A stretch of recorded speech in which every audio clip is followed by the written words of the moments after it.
Добрый вечер всем! Сегодня народ Кыргызстана потерпел поражение. Не потерпели поражение партии, потерпел поражение народ Кыргызстана. Почему? Потому что эта власть, нелегитимная власть, коррупционеры Матраимовы, клан Джейнбековых сегодня лишили нас нашего голоса. Мы сегодня потеряли последнюю надежду на счастливое будущее. Нас сегодня заткнули, нас сегодня купили за жалкие копейки.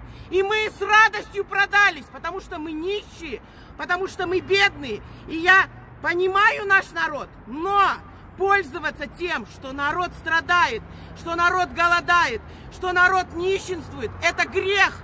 Это самый страшный грех, который на себя сегодня взяло это нелегитимное правительство. И я в лице от себя, как от Айджан Эмирсан, я как кандидат от партии социал-демократов, я объявляю вам войну.